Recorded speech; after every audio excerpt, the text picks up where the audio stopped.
In an article called Why College Students Aren't Voting and Why It Matters by Colin Brennan, Christopher Newport University, Florida Atlantic University, it states that hundreds of vines, GIFs, and memes of Donald Trump alone circulated on social media during the second Republican presidential debate on September 16th. Yet, despite the social buzz surrounding Trump and other candidates in this primary election season, early indications from national polls anticipate a low voter turnout for 18 to 24-year-olds in the next year's presidential election. Good morning, my name is Jillian Sanz, and today I'm going to be telling you about the importance of young people voting and why every college student should vote. Voting is our way of communicating with the government and how we want our future to end up. Considering the huge amount of influence and importance that the president has on our lives, why would we turn down our one chance to have a say in that? We are all allowed to voice our opinions, but having the opportunity to vote and voice our opinions on something that is so important, we should not reject the option to vote. In this first graph, we see that ages 30 and older are more likely to vote with 47.9 percentile. Ages 25 and older are 45.5%, and 18 to 29 is 19.9%. Lastly, 18 to 24-year-olds vote the least with a percent of 17.1, and it is still decreasing, as you could see right here. In this is another example of a graph that shows ages 50 and over vote much more than the ages 18 and 24-year-olds. This is 18 and 24-year-olds, and from here on is 50 ages and older who vote way more.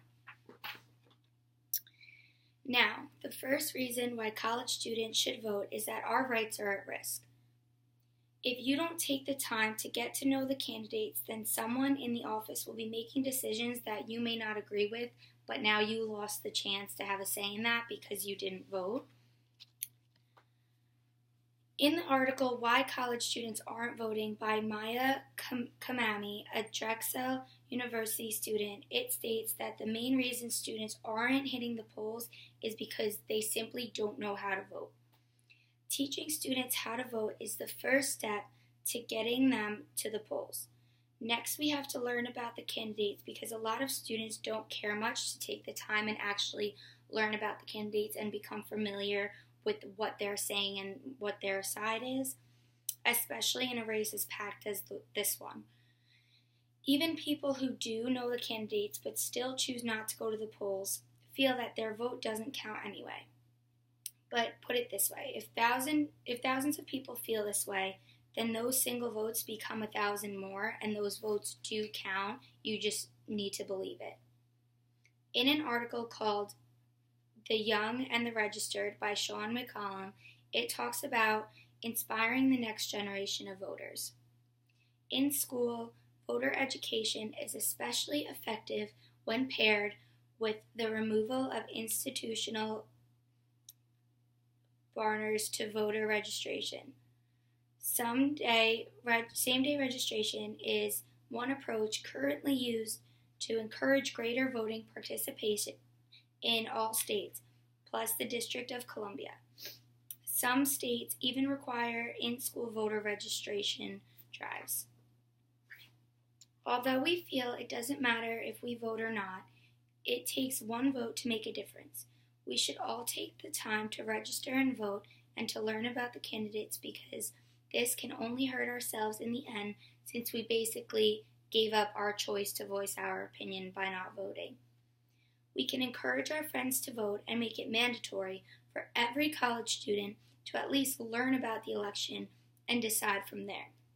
So that being said, I think that it should be more enforced that we watch the debates and become more aware about who's running for president and then make our decision from there. So to conclude, I talked about the reasons why college students should vote and reasons why they don't.